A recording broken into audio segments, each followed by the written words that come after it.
नमस्कार, जय डुग्गर, जय मां बोली। मैं हाँ तुंदे कन्नै प्रियंका चौधरी ते अज डुग्गर दा खान पीन यानी कि साढ़े पहले एपीसोड की शुरुआत होने लगी है ते मैं पुज्ज चुकी दी हाँ सहजदीप दे घर।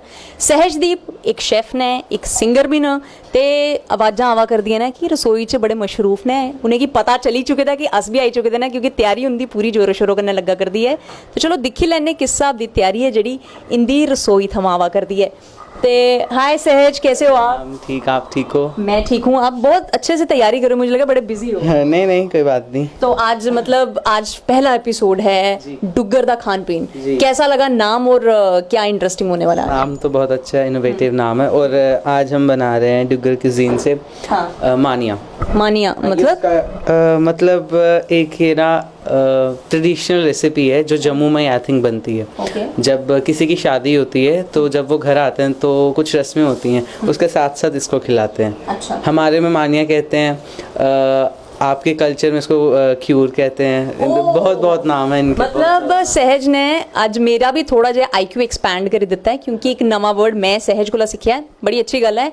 सीखने की कोई उम्र नहीं होंदी है, तुस निक्के कोला सीखो, बड्डे कोला सीखो, सीखने की चाह होनी चाहिए। यानी कि मानिया जिसी अस क्यूर मतलब गलाने होन्ने, जेह्ड़ा जिसी जिसलै लाड़ा घर आंदा है यानी कि जीजा घर आंदा है तो सालियां खलांदियां बड़े शौक कन्नै क्योंकि नेक थोड़ा होंदा। तो ऐसा ही कुछ कल्चर है हमारा। तो आप में है मानिया? जी, हमारे में मानिया। ओके, तो लाइक बचपन से पसंद था कि ये आपने स्पेशली सीखा कि डुग्गर दा खान पीन एक शो शुरू आती थी? मतलब पहले नहीं आती थी, रिसेंटली 3-4 years बैक तब सीखी है मैंने। तो मतलब आज हम आज के एपिसोड में इसी को बनाना सीखेंगे। तो अभी आप क्या कर रहे हो? ये फर्स्ट प्रोसेस क्या है? पहला ये व्हीट फ्लोर है। कोई कोई मैदे से बनाता है बट हम व्हीट फ्लोर से बनाते हैं। इसके अंदर थोड़ा सा सॉल्ट, पिंच ऑफ सॉल्ट कि हम शुगर को एनहांस करें, उसका टेस्ट अच्छा आता है। और पानी से इसका एक लम्प फ्री एक लिक्विड मतलब गूंदना या कुछ भी बना मिक्सचर बनाना है। हमारे सुनील जी को कहूँगी कि एक बार जूम शॉट जो है इस पूरी रेसिपी में यूज़ होने वाले इंग्रेडिएंट का ज़रूर लें। और आप ये जो इसको ये विस्क के जैसे घुमा रहे हो सहज, like how important is it कि अगर इसको अच्छे से घोल लिया जाए? पहले तो लम्प फ्री होना चाहिए। अगर लम्प्स होंगे तो वो स्मूथ नहीं रहेगा। हमने इसको ऐसे हाथ को घुमाना है तो वो लम्प फ्री होना चाहिए, तभी वो एक अच्छा बैटर बनेगा। उसके बाद एक इसकी थिकनेस बहुत इंपॉर्टेंट होती है। क्या क्या इंग्रेडिएंट और यूज़ होंगे इसमें? इसमें आटा, नमक और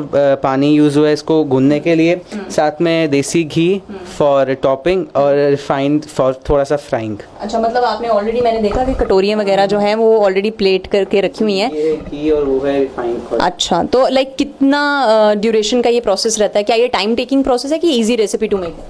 ईजी नहीं कह सकते हम इसको। इसकी जो बनाने का वो है मतलब शेप और जो तरीका है बनाने का वो बहुत मुश्किल है। कभी कभी नीचे ये चिपक जाती है, मतलब निकलती नहीं है। पहली मानी निकलना तो इम्पॉसिबल है। अच्छा। जब हम पहली कोई चीज़ बनाते हैं ना, इसमें खासकर वो निकलती ही नहीं है। क्योंकि ग्रीस नहीं हुआ होता पैन। कभी कभी निकल जाती है जब किस्मत अच्छी हो। तो आज टैलेंट की किस्मत अच्छी है कि नहीं वो हमें देखने को मिलेगा। तो फटाफट करते हैं शुरू। और इसकी पूरी रेसिपी कैसी रहेगी वो भी सहज हमसे साझा कर ही रहे हैं धीरे धीरे। और इंग्रेडिएंट्स, सबसे पहले सहज इंग्रेडिएंट्स बता दो फटाफट। Ingredient wheat flour, water, salt, देसी घी, रिफाइंड ऑयल, बस। मतलब घर में मिलने वाला सारा सामान है। शुगर भी है सबसे इम्पोर्टेंटली, शुगर एंड सॉल्ट जो आपके घर में अमूमन ये इंग्रेडिएंट्स होते हैं। तो अपने बच्चों को ज़रूर अच्छे तरीके से खिलाएं। और सहज बहुत स्पीड में काम कर रहे हैं। सहज, और आज के एपिसोड में यानी डुग्गर दा खान पीन एक नया नाम, इससे मैसेज क्या दोगे?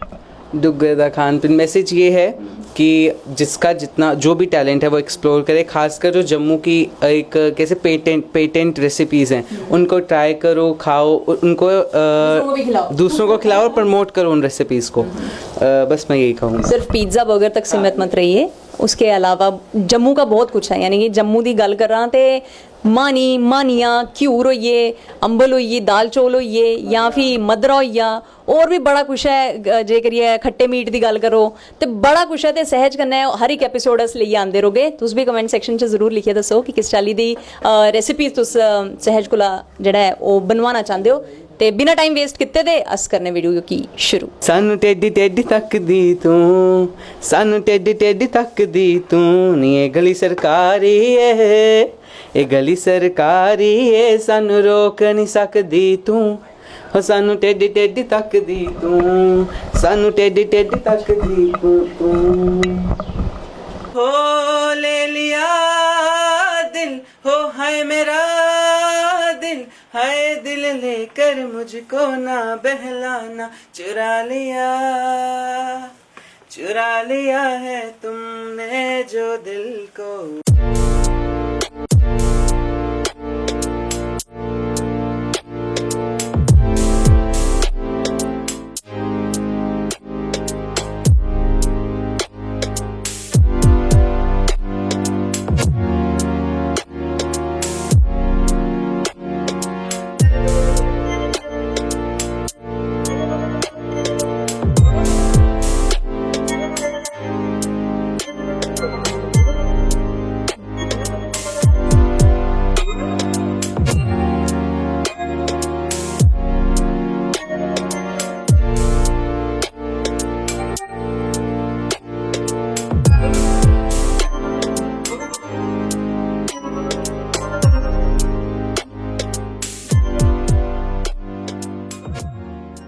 ਤੇ ਸਹਿਜ ਆਪਣੀ ਰਸੋਈ 'ਚ सारे शा पहले तुम दिखी सकते हो मिगी भी इन्हें पोशाक पवाई उड़ी दी है, क्योंकि सहज आपका ये खुद भी है कि आपकी रसोई में जो आए वो सबसे पहले ये पहने। हाँ, मैंने एक्स्ट्रा रखे हुए हैं अपने एप्रन्स, जो भी मेरे किचन में आता है स्पेशल गेस्ट, उसको मैं तो मैं देख रही हूँ ये बड़ा खास एप्रन है, आपको कहीं से मिला है, ये कहीं पे जीता है आपने? हाँ, ये जीता हुआ है, ये भी जीता है, ये भी जीता है, बट इसको मैं थोड़ा कस्टमाइज करवाया हुआ है। Oh nice. मतलब मैं चाहूंगी एक बार सुनील जी इस पर फोकस जरूर रखें। ये मास्टर शेफ का जो लोगो है, यानी कि तभी हम कहते हैं कि सहज जो है मास्टर शेफ सहज आज हमारे साथ हैं। तो मिस्टर मास्टर शेफ, आपने जो मानिया है, आपने कहा था कि पहली हमेशा अच्छी नहीं बनती है। हाँ, तो पहला क्या होता है, बनने का कुछ नहीं होता, ग्रीस नहीं हुआ होता तवा, और नीचे से हीट का कुछ पता नहीं चलता कितना हुआ हीट या नहीं, बट फॉर्चुनेटली बन गई अच्छी। मतलब आज किस्मत अच्छी थी। और अब बारी है इसकी टेस्टिंग की और सहज को नंबर देने की। तो सहज, इसको मैं टेस्ट करती हूँ। मैम, इसको पूरा लेना चीनी। अच्छा, पूरा लूं? हाँ। चलो, I will have a big bite then. तो आप ये देख सकते हैं, ग्रीसिंग की बात की है सहज ने। मैं सुनील जी से कहूंगी एक बार इसे जूम जरूर करें, क्योंकि चीनी है, घी है और रिफाइंड का इस्तेमाल इसमें। रिफाइंड फ्राइंग के लिए, फ्राइंग के लिए। हाँ, फ्राइंग कुछ भी नहीं, बस ग्रीस। हाँ, ग्रीसिंग। ठीक है, तो मतलब मेन रोल इसमें जो है वो घी का रोल है। तो now it's time for big bite and for the results as well. Similar like इसका टेस्ट जो है, जैसे हम बेसिक चिल्ले बनाते हैं घर पे। हाँ, आप इसे वैसा भी कह सकते हो। हाँ, चिल्ला बेसन का है, ये आटे का, इसमें कोई वेजेस नहीं डली हैं, बट ये उससे ज़्यादा अच्छी है, न्यूट्रिशन वाइज भी अच्छी है ना, इसमें कुछ हार्मफुल कोई भी नहीं डला हुआ है। जैसे कोई मैदा के बनाते हैं, मैदा भी हार्मफुल नहीं है, बट व्हीट फ्लावर कहते हैं सबसे अच्छा फ्लावर होता है, तो ये न्यूट्रिशन वाइज बहुत अच्छी है। एक बार एक और लीजिए। चलो, सहज ने बोल दिया न्यूट्रिशन का ख्याल रखना है, तो आज सहज मेरे न्यूट्रिशन का ख्याल रखते हुए कैलोरीज बहुत ज़्यादा मुझे देने लगा। हाँ, कैलोरीज के पॉइंट ऑफ व्यू से बोलूँ, क्योंकि बूढ़ों के लिए थोड़ा सा मुश्किल हो जाएगा। शुगर कैलोरीज है, घी में कैलोरीज नहीं है, जहाँ तक मुझे थोड़ा कंसर्न है। तेल में ज़्यादा कैलोरीज होती हैं, जो घी प्यूरिफाइड बटर होता है उसमें आई थिंक इतनी कैलोरीज नहीं होती, मैंने पढ़ा हुआ है कहीं। इसके न्यूट्रिशन भी हैं, कैलोरीज भी होती होंगी, ये नहीं कि 0% कैलोरी है, न्यूट्रिशन काफ़ी है, कैलोरी से 100 टाइम्स ज़्यादा न्यूट्रिशंस हैं और बहुत फ़ायदे हैं हेल्थ को, तो लेना चाहिए घी। मतलब एक तो साइंटिफिक रीज़न ये है कि लेडीज़ और जेंट्स को 5 टेबलस्पून शुगर एंड 2 टेबलस्पून घी लेना है एक दिन के लिए, वो बॉडी के लिए। सहज सिर्फ खाना ही नहीं बनाते हैं, खाने से जुड़ी हुई तमाम जो नॉलेज है वो भी लेते हैं, क्योंकि अगर आप किसी को खाना खिला रहे हो तो आपको उसकी नॉलेज होना बहुत ज़रूरी है। सो सहज, आज की इस मानिया से मैंने तो इतना सीख लिया कि अगर आपके बच्चे घर में चपाती खाने से इनकार करते हैं तो सहज उन्हें क्या खिलाओ? मानिया। और क्यों खिलाओ? रेसिपी आपको हमारे गुलिस्तान डोगरी पेज से मिल जाएगी, और अगर और ज़्यादा रेसिपी आप जानना चाहते हैं तो सहज को कॉल कर सकते हैं। डिस्क्रिप्शन में मैं सहज का नंबर जो है वो ज़रूर डाल दूंगी। आज के इस एपिसोड में कोशिश जो थी वो यही थी, डोगरा कुजीन से आप लोगों को रूबरू करवाएं। तो सहज, डोगरा कुजीन के बारे में आपके क्या विचार हैं कि लाइक कितना अपलिफ्टली इसको आगे लाना चाहिए? मतलब जहाँ हम रहते हैं उसके उसके ट्रेडिशन को हमें प्रमोट करना चाहिए। वो एक सोसाइटी को भी अच्छा मैसेज जाता है, कंट्री को अच्छा मैसेज जाता है, और सब कहते हैं जम्मू एंड कश्मीर डुग्गर शासित प्रदेश है, तो हमें डोगरी बोलनी भी चाहिए, उनका मतलब जो डोगरी का कल्चर है वो अडॉप्ट भी करना चाहिए, और मतलब इस खाने को प्रमोट करना चाहिए। मैं तो इतना ही कहूँगा, बाकी चीज़ें भी प्रमोट करो, बट जो अपना स्टेट है, अपनी जो रीजनल चीज़ें हैं उनको प्रमोट करो। तो आज के इस स्पेशल एपिसोड यानी कि डुग्गर दा खान पीन च मैं ते सिख ली म्हानियां बनाना सहज कोला ते तुस भी इस पूरे एपिसोड की प्यार दियो। अगला एपिसोड लिए भी जरूर हाजिर हो गए। फिलहाल उन्हें थोड़ी तक मिगी इजाजत दे दो, सहज की भी इजाजत दे दो। सहज एक बार जाते जाते डुग्गर दा खान पीन एपिसोड का नाम भी लो और इस एपिसोड में क्या क्या न्यू वेराइटीज आएंगी उसके बारे में। डुग्गर दा खान पीन में बहुत से नई नई रेसिपीज़ आएंगी। पहला हमारी प्रेफरेंस रहेगी हम डुग्गर जितना भी खाना है उसको एक्सप्लोर करके खुद बनाएं। कुछ फ्यू चीज़ें हैं जो हम बना सकते हैं, कुछ जो हैं वो लेडीज़ टाइप जो ओल्ड लेडीज़ होती हैं वो बना सकती हैं, बट जितना मेरी कोशिश होगी मैं डुग्गर खाना लेके आऊँगा और साथ में जो अपना एक नॉन वेज वेज जितना भी मेरी कोशिश होगी मैं सब नए चीज़ें लेके आऊँगा। डुग्गर दा खान पीन एक ऐसा प्रोग्राम है ते कोशिश मेरी ऐसी है कि एटलीस्ट माऊ बब्बे थमां भी गलबात होई सकै कि जे उंदा बच्चा इस चाल्ली दा शौक रखदा है ते ओह् किन्ने कर सपोर्टिव ने। इंदी माता कोला ते जे बाद च गल करगे, पैह्ले पिता श्री हुंदी तरफ मैं जाने दी कोशिश करांगी। ते कुसलै सहज ने अपना ये इंटरस्ट तुसें सारें दे समक्ष रखेआ ते फिर किस चाल्ली दा सपोर्ट तुसें कीता? क्योंकि बीइंग अ फादर ऐसा होंदा है कि जिसलै भी अपने प्यो कोला कोई भी चीज़ मंगो ना, प्यो कदा ना नहीं करदा। क्योंकि मैं अपने फादर की गल करां, किश भी गलाया उन्हें कदा ना नहीं कीती। लेकिन तुसें किस चाल्ली कन्नै सपोर्ट किया? क्योंकि अक्सर ऐसा होंदा है कि अपनी लैगेसी की मेनटेन करो, बिजनेस च हत्थ पाओ या पढ़ी लिखिए कोई नौकरी पेशा करो, लेकिन सहज दा एक रुझान किचन च है। क्या गलाना चाहते? देखो मैम, असी कदे भी बेटे की जी कोई भी गल है असी उस तो कदे पिछे नहीं हुए। फर्स्ट ऑफ ऑल जो ये वैन ही इज़ ਜਦੋਂ ਇਹ 6ਵੀਂ ਸੀ 6th ਸੀ ਤੇ ਉਦੋਂ ਇਸ ਨੂੰ ਇੰਟਰਸਟ ਹੋ ਗਿਆ ਉਸ ਹਾਰਮੋਨੀਅਮ ਵਿੱਚ, ਸਿੰਗਿੰਗ ਵਿੱਚ। ਦੈਨ ਫਿਰ ਇਸਨੇ ਆਪਣਾ ਡਾਇਵਰਟ ਕਰਤਾ ਕਿਚਨ ਵਿੱਚ ਤੇ ਅਸੀਂ ਇਹਦੇ ਹਮੇਸ਼ਾ ਸਪੋਰਟਿਵ ਹੀ ਰਹੇ ਹਾਂ ਤੇ ਇਹਦੀ ਸਪੋਰਟ ਹੀ ਕਰਦੇ ਰਹੇ ਹਾਂ। ਜਿਵੇਂ ਜਿਵੇਂ ਕਹਿੰਦਾ ਰਿਹਾ ਅਸੀਂ ਕਰਦੇ ਰਹੇ ਹਾਂ, ਕਿਉਂਕਿ ਅਗਲੀ ਲਾਈਫ ਇਸਨੇ ਕੱਟਣੀ ਹੈ। ਅਸੀਂ ਇਸਨੂੰ ਆਖਿਆ ਦੇਖ ਲੈ ਕਿ ਕੀ ਕਰਨਾ ਹੈ ਤੇ ਜਿਸ ਤਰ੍ਹਾਂ ਇਹ ਕਹਿੰਦਾ ਰਿਹਾ ਅਸੀਂ ਕਰਦੇ ਰਹੇ। ਤੇ ਹੁਣ ਅਸੀਂ ਸੋਚਿਆ ਪਹਿਲੇ ਦੇ ਅਸੀਂ ਸੋਚਦੇ ਸਾਂ ਕਿ ਇਹਦੀ ਲਾਈਨ ਅਲੱਗ ਕਰੀਏ, ਇਸ ਨੂੰ ਅਸੀਂ ਕਰਾਂਗੇ IPS ਜਾਂ ਮਤਲਬ ਕਿ ਕਰਾਂਗੇ ਸਿਵਲ ਸਰਵਿਸ ਤੇ ਕਰਾਂਗੇ। ਬਟ ਹੁਣ ਅਸੀਂ ਉਹ ਕੀਤਾ ਕਿ ਅਗਰ ਇਹ ਇਸ ਵਿੱਚ ਜ਼ਿਆਦਾ ਇੰਟਰਸਟ ਕਰਦਾ ਹੈ ਤੇ ਜਦੋਂ ਇਹ 12ਵੀਂ ਸ਼ਰਵੀ ਕਰੇਗਾ ਦੈਨ ਇਸ ਨੂੰ ਅਬਰੋਡ ਭੇਜ ਕੇ ਤੇ ਉਹਦੇ ਹੋਟਲ ਮੈਨੇਜਮੈਂਟ ਦਾ ਕਰਦਾ ਰਹੇਗਾ। ਤੇ ਮਤਲਬ ਤੁਸੀਂ ਇਹਦਾ ਨਾ ਜਿਹੜਾ ਫਿਊਚਰ ਪਰਸਪੈਕਟਿਵ ਹੈ, ਫਿਊਚਰ ਪਲਾਨ ਹੈ, ਉਹ ਪਹਿਲੇ ਥਮਾਂ ਸੋਚੀ ਰੱਖਿਆ? ਪਹਿਲੇ ਤਾਂ ਸੋਚੀ ਰੱਖਿਆ ਤੇ ਹੁਣ ਇਹਦੀ ਮਰਜ਼ੀ ਅੱਗੇ ਕੀ ਕਰਦਾ ਕੀ ਨਹੀਂ ਕਰਦਾ। ਜਦੋਂ ਵੀ ਇਹ ਸਾਨੂੰ ਕੁਝ ਕਹਿੰਦਾ ਅਸੀਂ ਇਹਦੀ ਸਪੋਰਟ ਅਸੀਂ ਅੱਗੇ ਆਉਂਦੇ। फ्रीडम बिल्कुल तुसें सारें कोला एक गल जरूर शेयर करना चाहूँगी कि फ्रीडम होना बच्चें की ज़रूरी भी है। फ्रीडम का मतलब ये नहीं है कि तुस अपने बच्चे की इन्नी आज़ादी दे दो कि कल कितना वो ख़राब हुई है, लेकिन हाँ अपना प्रोफेशन चूज़ करने की फ्रीडम बच्चे की माऊ बब्बे की ज़रूर देनी चाहिए। इंदी मदर कन्नै गलबात करने गल करा सहज दे एक बेसिक इंटरस्ट दी। फादर साहब ने भी गलाया कि असें कदे रोकया नहीं, कदे टोकिया नहीं। इन बोलिया मेरा इंटरस्ट किचन च है क्योंकि पहले सिंगिंग च है, गांदा भी बड़ा अच्छा है। मैं ये कन्नै पूरा एपीसोड शूट करा दी ते रसोई च गांदे बनांदा है ते गलांदे ने कि कुसै दा दिल जितना होऐ ते रस्ता ढिड्डो थमां तय होंदा ते कुसै दा दिल नहीं भी जितना होऐ या फिर कुसै दा सर्वस्व जितना होऐ ते गाना गाइयै सनाई दिओ। ते इहदे बारे च तुस केह् गलांदे हो? ते फ्रीडम के लिए तुंदा केह् ओपीनियन? पहले तुस मिगी दस्सो डोगरी च बोलां पंजाबी च बोलां कि एह् टोटली योर कॉल। मैं ते चाहांगी तुस डोगरी च बोलो क्योंकि एपीसोड मेरा डोगरी च है। Okay no issues. दिक्खो जियां ओह्दा इंटरस्ट है ना लाइक कुकिंग च ते मिगी कोई परेशानी नहीं है, बट एक दायरा होंदा ना जेह्ड़ा ओह् बच्चें गी दस्सना बड़ा जरूरी है। एक लिमिट, एक अपना कल्चर, एक अपनी रिस्ट्रिक्शन। ठीक है, बच्चें गी फ्रीडम ते देना जरूरी है, बट उन्हें अपनी मॉरल वैल्यूज़ भी देने, संस्कार भी दिखाने ते अपने घर दा म्हौल भी दस्सना ते अस कुत्थै स्टैंड करा दे। एह् नहीं कि बच्चें गी फ्रीडम देई दो ते बाद तुसी चेक नहीं करो, क्योंकि अजकल दा जमाना कुछ जेह्ड़ा एटमोसफेयर ओह्दा चला दा ना उसदे च बच्चें दा कसूर नहीं है। जेह्ड़े फोन आई गए पैह्ले कुदे कोल फोन होंदा हा, लैंडलाइन इक्का दिक्का फोन होंदा, ओह् भी लैंडलाइन होंदा हा। अजकल दे जेह्ड़े फोन आई चुके दे ना जेह्ड़े बच्चे 20 साल बाद एडवांस होना ना ओह् अज्ज ही होई जंदे। सिर्फ एह् है कि बच्चे गी फ्रीडम दो, कन्नै कन्नै बच्चे गी चेक रखो। तो जिन्ना होई सकदा पेरेंट्स कोई भी नहीं चाहते साडा बच्चा खराब होए। सिर्फ एक सिस्टम होना चाहिए थोड़ा जिहा पेरेंट्स की। मैं तो भी आखदी हां बच्चे कन्नै बड़ा फ्रेंडली रहना चाहिए, क्योंकि अजकल दा एटमोसफेयर बड़ा खराब होई गेदा। तुस आखो कि अस बच्चे कन्नै स्ट्रिक्ट रहिए कुछ करी सकदे हैं, ओह् नहीं होई सकदा। क्योंकि इन्हें फ्रीडम की भी गल की, इन्हें ये भी गलाया कि एटमोसफेयर अच्छा देना चाहिए। सहज जिसलै रसोई च होंदा किहो जेही फीलिंग आती? जिसलै शुरू च असीं तुसें रसोई च दिक्खेआ, तुसें कदें गलाया नहीं अपनी मिसेज की कि क्या इसी रसोई च तुस आंदे आने भला ਥੋੜਾ ਕੁਝ ਹੋਰ ਕੰਮ ਸਿਖਾਓ, ਕਦੇ ਜ਼ਹਿਨ 'ਚ ਆਇਆ? ਨਹੀਂ ਮੈਡਮ ਤੁਸੀਂ ਬਿਲਕੁਲ ਠੀਕ ਹੋ।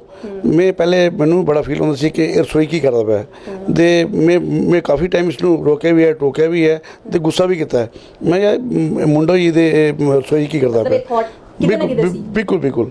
ਤੇ ਲੇਕਿਨ ਜਿਸ ਮੈਂ ਦੇਖਿਆ ਇਹਦਾ ਇੰਟਰਸਟ ਜ਼ਿਆਦਾ ਹੀ ਹੈ ਤੇ ਇਹਦੀ ਮੰਮਾ ਨੇ ਮੇਰੇ ਨਾਲ ਗੱਲ ਕੀਤੀ, ਅਗਰ ਸਾਡੇ ਬੱਚੇ ਦੀ ਇਹ ਟੈਲੈਂਟ ਹੈ ਤੇ ਕਿਉਂ ਨਾ ਅਸੀਂ ਇਸ ਨੂੰ ਅੱਗੇ ਲੈ ਜਾਈਏ। ਤੇ ਫਿਰ ਉਸ ਤੋਂ ਬਾਅਦ ਫਿਰ ਮੈਂ ਵੀ ਇਸ ਨੂੰ ਰੋਕਣ ਟੋਕਣ, ਹਾਂ ਇਹ ਚੀਜ਼ ਪੱਕੀ ਹੈ ਜਿਵੇਂ ਕਿ ਇਹਦੀ ਮੰਮਾ ਨੇ ਆਖਿਆ ਅਸੀਂ ਸਾਡੇ 2 ਬੇਟੇ ਨੇ, ਅਸੀਂ ਉਹਨਾਂ ਨਾਲ ਬਿਲਕੁਲ ਫਰੈਂਡਲੀ ਰਹਿੰਦੇ ਹਾਂ, ਬਿਲਕੁਲ ਫਰੈਂਡਲੀ ਰਹਿੰਦੇ ਹਾਂ। ਅਸੀਂ ਇਹਨਾਂ ਨੂੰ ਆਖਿਆ ਤਾਂ ਕੋਈ ਵੀ ਤੁਹਾਨੂੰ ਕਿਸੇ ਚੀਜ਼ ਦੀ ਜ਼ਰੂਰਤ ਹੈ ਜਾਂ ਕੋਈ ਵੀ ਚੀਜ਼ ਚਾਹੀਦੀ ਹੈ ਤੇ ਮੋਰਲ ਵੈਲਿਊ ਤਾਂ ਬੱਚੇ ਨੂੰ ਦੇਣੀ ਹੈ ਤੇ ਬਟ ਬੱਚੇ ਨੂੰ ਇਸ ਚੀਜ਼ ਦਾ ਵੀ ਦਾਇਰਾ ਦੱਸਣਾ ਕਿ ਇੱਥੇ ਰੋਕਣ ਦਾ ਦਾਇਰਾ, ਇੱਥੇ ਨਹੀਂ ਜਾਣਾ, ਇੱਥੇ ਇਹ ਕਰਨਾ। ਬਟ ਮੈਨੂੰ ਲੱਗਦਾ ਕਿ ਸਾਡੇ ਵਿੱਚ ਉਹ ਕੁਆਲਿਟੀ ਹੈ ਕਿ ਉਹ ਆਪਣੇ ਮਾਂ ਪਿਓ ਦੇ ਅੱਗੇ ਕਦੇ ਵੀ ਬਿਨਾਂ ਪੁੱਛੇ ਕੋਈ ਕੰਮ ਨਹੀਂ ਕਰਦਾ।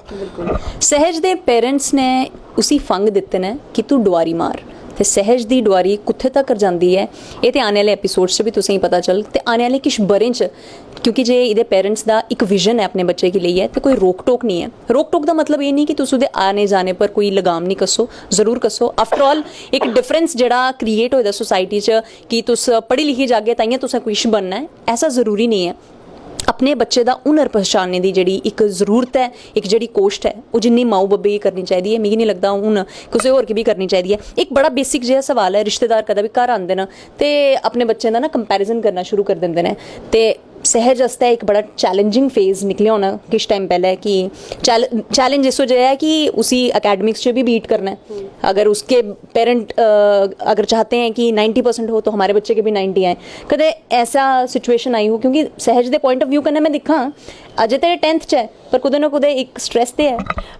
प्रियंका एक गल तुसें मैं सच्ची दसां, साडे घर दा एटमोसफेयर ऑनेस्टली स्पीकिंग ये नहीं है कि कैमरा ते मैं बोला दी हां, मेरे घर दा एक प्रिंसीपल है ना तो इत्थे नेगेटिविटी होएगी और ना ही असें इत्थे कंपैरिजन करना। In fact in between their 2 brothers, ठीक है, इहदा जिहड़ा सिस्टम है वो अलग है, मेरे वड्डे बेटे दा अलग है। मैं ये नहीं आखी सकदी कि तू सहज बनी आ ते तू समर बनी आ, और ना ही कदे किसी दे बच्चे नेबर्स कने कि या किसी कजन्स कने कि ही सिक्योर और she secure 80% 90% and you have to secure the same, no way, वो तो हो ही नहीं सकता बिकॉज साडे हत्थ दी जिन्नी भी उंगलियां सारियां अलग हैं, ठीक है ना, मैच तो हो ही नहीं सकदियां।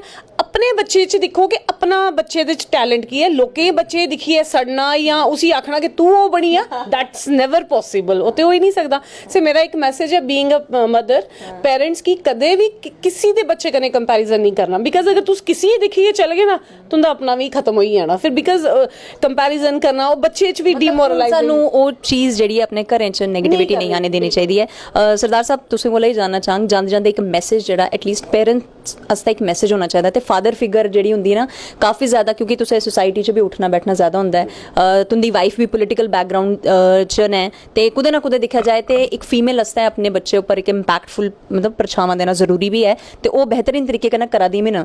लेकिन जिसलै मुंडे दी गल्ल आंदी है, गलांदे ने कि ठीक है इहदे प्यो दा ही कंट्रोल नहीं है, तो सोसाइटल पीपल की मैसेज देना चाहिए कि फंग दिओ पर ऐसा नहीं करो कि क्योंकि किश पेरेंट्स फंग देंदे ने फिर उहदे च भी रिस्ट्रिक्शंस लाई देंदे ने, इस बारे च केह् लगे एक मैसेज के देखो गल है कि ये नहीं कि साडे मुंडे ना असीं उन्होंने फंग दे दिंदे हां ते ओह उडारियां मारना स्टार्ट हो जाण, ते हर एक वास्ते जिन्हें मुंडे हन या कुड़ी हन उन्होंने एज अगर तुसीं फ्रेंडली रखोगे तो मैनूं नहीं लगता कि तुहाडे बच्चे किते आने वाले टाइम में तुहाडे अगेंस्ट चलणगे या कोई खराब होणगे।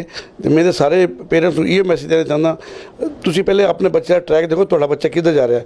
मेरा बच्चा किसी नहीं जा रहा, मैं उसनूं धक्का किसी होर पासे, ते मेरे ख्याल नाल ओह ठीक नहीं रहे। ये कि लता मंगेशकर की जे बोले तो क्रिकेटर बनिया बिल्कुल बिल्कुल बिल्कुल 3 इडियट्स थमां मिगी लगदा है हुण मैक्सिमम पेरेंट्स जेहड़े ना प्रभावित हो चुके ने, ते अस भी कोशिश करगे कि साढ़े इस एपीसोड की मदद वजह कन्नै या फिर सहज दे इस टैलेंट की उभारने च अस भी छोटा जिहा एक कॉन्ट्रीब्यूशन देचे, ते तुस भी किस चाल्ली दे कमेंट्स करना चाहते हो तुस करी सकते हो, feel free to share there at the comment section, ते अपना ओपीनियन साझा करो। इंदे पेरेंट्स का ही स्पैक्ट्रम ब्रॉड है, मॉडर्न है, सिर्फ कपड़े पाने कन्नै मॉडर्नाइजेशन नहीं आनी है या फिर घर का माहौल चेंज करने कन्नै कि टेक्नोलॉजिकली अस एडवांस हुई हैं तो अस मॉडर्न हुई हैं, नहीं, ਇਹ ਆਪਣੇ ਖਿਆਲਾਤਾਂ 'ਚ ਵੀ ਲਿਆਉਣਾ ਜ਼ਰੂਰੀ ਹੈ ਜਿਹੜਾ ਸਹਿਜ ਦੇ ਮਾਤਾ ਪਿਤਾ ਇਸ वक्त करा करते हैं। तो तमाम जिन्ने भी माता पिता इस एपिसोड की दिखा करते हैं उनके थमां भी ये गुजारिश है कि अपने बच्चों की जड़ा है वो फ्रीडम जरूर दो ताकि वो भी अपना जड़ा भविष्य है वो ऐसे तरीके कन्नै गुजारी सकन। क्योंकि 3 इडियट्स च तुसें याद होगा कि एक लाइन ही फरहान दी कि आपके लिए जो भी करूँगा दिल से करूँगा, यानी कि जे तुस चाहते तुंदे बच्चे तुंदे आस्ते किश भी करन दिल आस्ते करन ते उनेंगी उनकी मर्जी का किश भी करने की इजाजत जी जरूर दो। तो अज दे इस खास प्रोग्राम की स्पैशल बनाने आस्ते एक कल्ली मेरा योगदान नहीं है, टीम मैंबर की जेकर ये गल करचो साढ़े कन्नै कैमरामैन सुनील होर है, साढ़े कन्नै कैमरामैन अजय होर है, ते कन्नै सानू लियाने आले हे साढ़े कन्नै विक्की होर। ते इन 3 नामे की वजह कन्नै अज ये पूरा एपिसोड जड़ा है सक्सैसफुल हो सकेआ। एक टीम वर्क है तो एक टीम के लिए आऊँ भी जड़ा है अगे भी कोई किश ना किश एपिसोड जड़े त्रिखे त्रिखे खट्टे मिठे लियांदी रहोगी। फिलहाल दो इजाजत, बने रहो गुलिस्तान डोगरी खबरें कन्नै। जय डुग्गर जय माँ बोली। सहज ये तो बोलना पड़ेगा, जय डुग्गर जय माँ बोली। इतने प्यार से नहीं, थोड़ा जोश। जय डुग्गर जय माँ बोली। बिल्कुल, जय डुग्गर जय माँ बोली।